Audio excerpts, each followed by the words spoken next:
Have you ever encountered a hurdle with launching or growing your business? Listen, there are two things that run a business, the back end and your soft skills. Telling you right now, if these aren't in place, you'll lose clients and you'll lose money. You don't want that? Well, you're in the right place. Hey, I'm Dana. Hey, I'm Sarah. We're your hosts of the Entrepreneur Encounter, and we're going to give you a behind-the-scenes glance into our businesses, give you genuine feedback, tips and tricks, plus occasionally bring on guests that care about supporting you to grow your business organically and nurturing authentic relationships. Are you ready?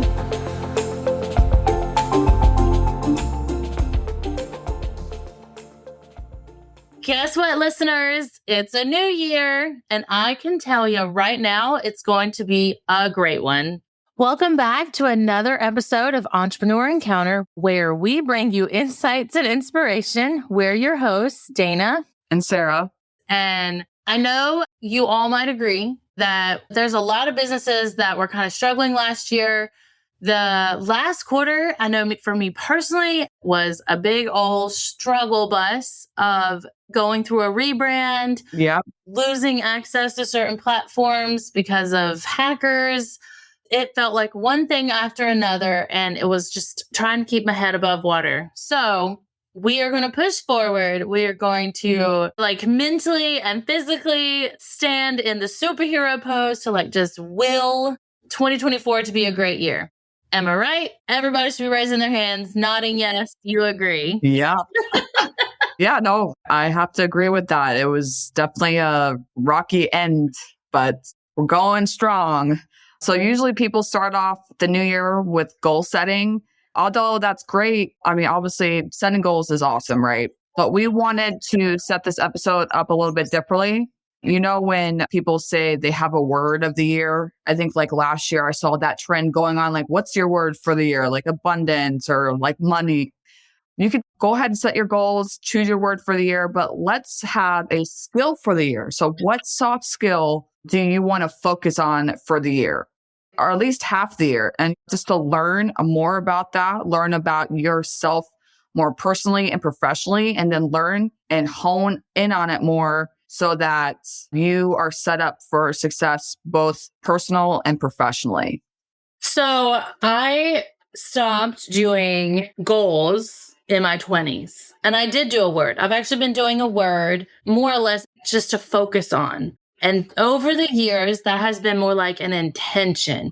So I think that aligns with focusing on a skill so that I can't say right now, I am a master at digital marketing. I'm a master at networking. I can't say that right now. But what we talked about in a few episodes before, what I can do with the affirmations is I will become a master at networking. Mm-hmm. Or personally. So if someone's goal or intention is to get healthy. So something I just recently heard was, I look good now and I will be healthier by doing XYZ. Mm-hmm. So you're changing your mindset. You're not dissing yourself. You're not hating on your body right now. You're accepting it for what it is. It's an amazing thing. So maybe you're upset with your business. Let's segue it that way. Maybe your business is struggling. But the good affirmation to start with, or the intention is, I launched a business. My business is open for business. Yeah. And I will grow into master networking to find my XYZ amount of clients.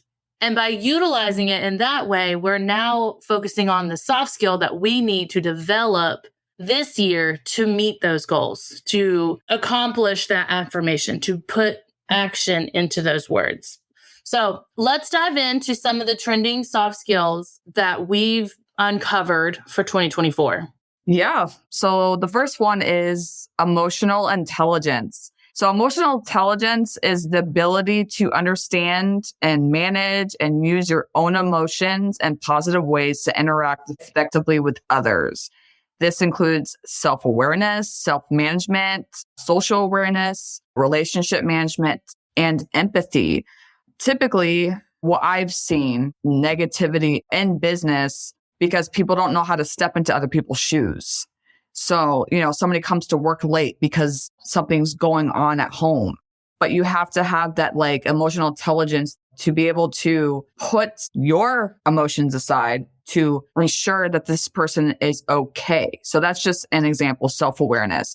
So if Dana and I got onto a meeting and she was like really upset about something, if she was late or whatever, am I going to get mad? Or am I going to like, okay, let's chill out for a minute.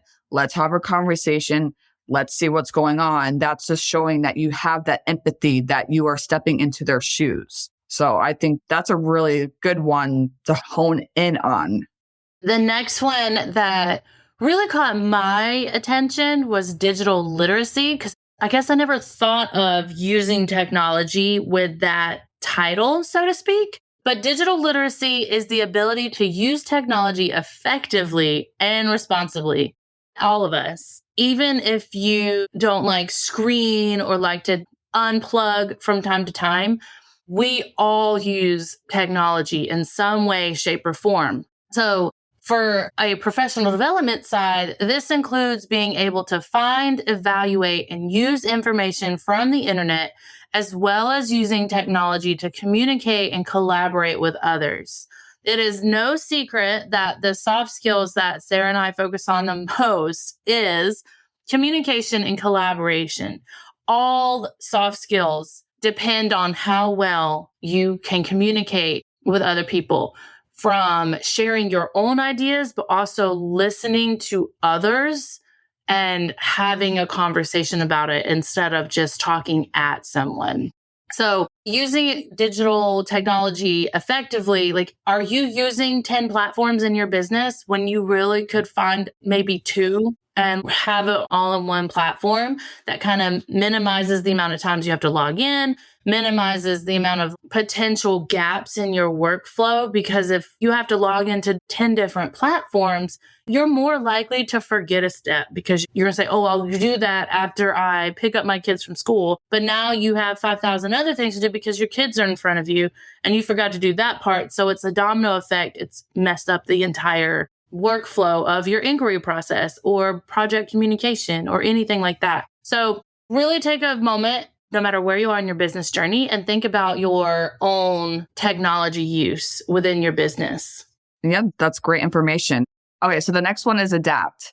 So adapting is the ability to adjust to the change of new situations, the changes that are going on in your business. When you hire somebody new, this is an essential skill because, again, things are moving fast all the time. New technology is coming out. A new client is coming to the door. You're going to constantly be faced with a new challenge and new opportunities, but being able to adapt to what's going on is definitely a skill that you as a business owner needs to hone in on.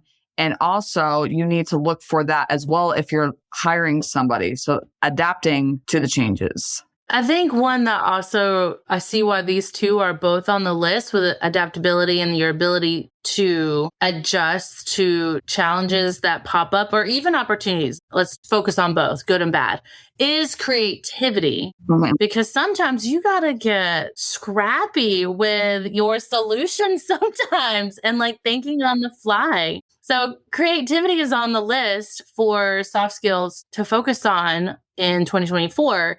It's the ability to think outside the box, come up with new and innovative ideas. The saying, like, this is just how it's always done, is no longer relevant because it's not how things are done. I feel like in many instances, the fact that some individuals are still doing things the way it's always been done and not accepting opportunities to change is why some of us are in so much trouble as it is.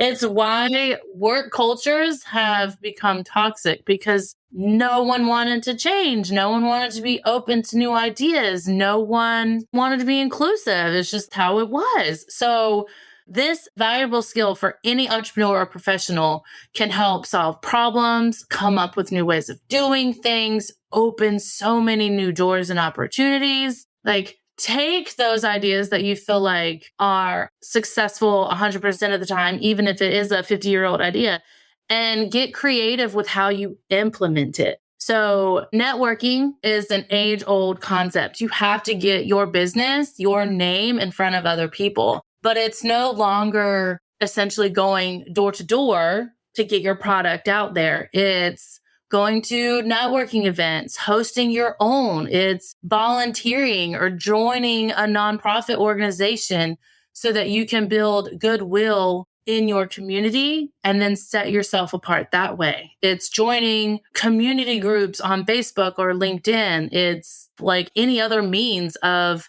getting to know people and selling yourself. But it can be used in so many other ways. Using a personal spin with creativity, like I'm doing a little bit more at-home preschool learning with my daughter, and we are getting really creative with how to do sensory bins and teaching her those gross motor skills and fine motor skills, her letters, and like making it fun. There's a whole lot of creativity coming from that one. And so now I need to take that ability and use it in my business. Exactly. Also, if it's the same all the time, if it's the same thing every single day, it becomes boring. It really does. If you started a business 10 years ago, you want to change something up because obviously you have to adapt to the changes. Then there's going to be some things that you have to implement into your business. But honestly, if it's going to be the same thing, once you get bored, the monotony of it, I guess. Yes. I think that's why I really enjoyed event planning many years ago before I had all these children, is because there were some moments in a wedding timeline that are always the same. Like there's always a ceremony, there's a cocktail hour, there's this, that, and third. But every couple is different. You don't know what these guests are going to do. You don't know who's going to be the bridezilla. For me, it was never the bride. The zilla came from a random guest or it came from an aunt that used to do event planning or is the one that does all of the family events. So she would be the most involved.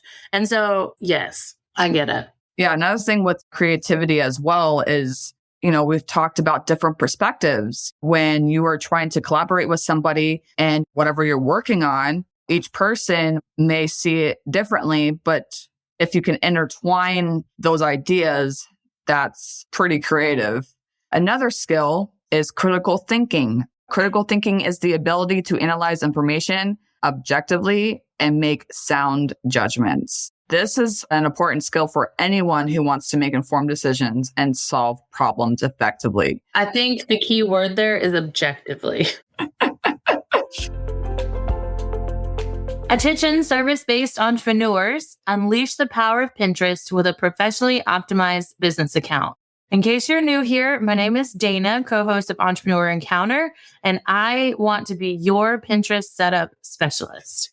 Together, we will tailor your Pinterest presence to your brand and audience, optimize your profile with captivating visuals and descriptions, develop a strategic pinning plan to reach your target audience, and then integrate Pinterest with your other marketing channels so you can repurpose instead of working harder. Then, if you love your Pinterest account setup, I do have ongoing support packages for continued success. So if you've been wanting to unlock Pinterest potential for your wedding planning business, contact me at my website, ddvirtualmanagement.com, and we can get started. So if you're given a task from a client to you, or if you're giving a task to somebody else, you trust them to the point where you know that they're going to be able to get that done. So let's say that my client gives me a task to do. She gives me videos and I write the SOPs and I look at everything. And if I don't know how to do something, then I figure out a way to solve that problem before I go and ask, because you're given so much information. But in order to solve a problem, you have to be resourceful. So resourceful and critical thinking to me kind of go the same, even though resourceful is not on this list. But I believe that critical thinking and resourcefulness will go hand in hand to be able to help you solve problems. I think so. I think that's why it's hard to focus on just one, because they all intertwine. Like resourcefulness could also be creativity, time management could be tied into emotional intelligence, because that's also self-management. Being aware of who you are right now and who you want to be and what skills you need to work on and develop to get to that place. I mean, it's never just one skill. It's like a total body workout, any fitness trainer is going to tell you you can't just only work on arms. You have to do your legs at some point. You need to do your abdominal muscles, like all the other things. So like, Yeah. yes, focus on one, but I think that's where recognizing, I guess we've been doing this long enough, like critical thinking is not just critical thinking. It's resourceful. It's a community of skills, just like being in business. You may be a solopreneur, but it's never just you. Like you have, I don't even want to say a sisterhood, but you have a community of solopreneurs that you can talk to and vent to and celebrate with and everything else so that you don't have to feel alone. Yeah. Another thing too is when like I say team, it doesn't necessarily mean you have a team of people that you've hired. So like if you're solo, your team is like Dana said, your community, the people that you interact with. Dana and I are a team. So it's all the people that you interact with. It's not always going to be people that you hire. That's true. So what skill are you wanting to focus on this year? Oh, man. I guess like digital literacy, because although I find myself very internet savvy, like I can do research, no problem, but I think it has to do with the change, like adapting to the changes that are happening with the technology, because I'm stuck in my ways. Like, I just want to use Google Sheets. You know what I mean? Eventually I'm going to have to change that later down the road, especially with more work coming in and all that stuff. So adapting and digital literacy, because you've got to adapt to the technology changes that are constantly coming out. Because every time I see something new, I'm like, no, I don't want to learn that. But it's good to learn new things so that you know what's going on, not necessarily having to use it yourself, but just to know. What about you, Dana? Digital literacy is important, is kind of up there on the list. But I think I'm going to focus on adaptability. And this one, maybe it's a little different on the thinking. But I often find myself hoping for a boring day these days. Like, I just wish the routine or the schedule that I have set out would be the same 2 days in a row. But being a wife and a mom of multiple children, while I've been in business for 18 months now, like officially been in business, not just a side hustle, I'm working on things.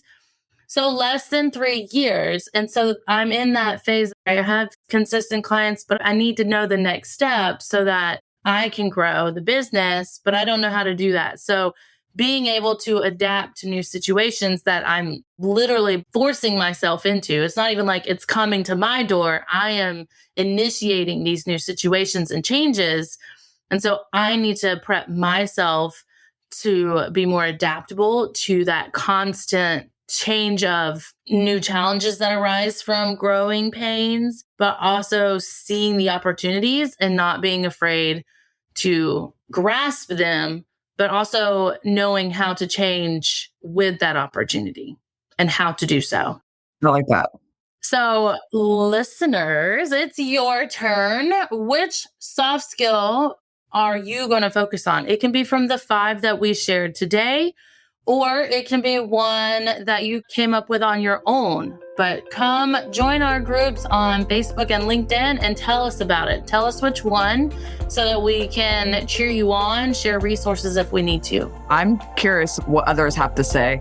As always, all of our information is in the show notes. Until next time. Bye. Bye.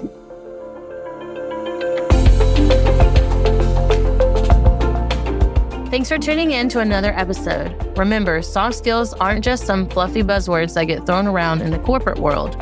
They're the key to unlocking your full potential as a professional and a human being. Don't be afraid to invest in yourself and seek out opportunities to improve your soft skills.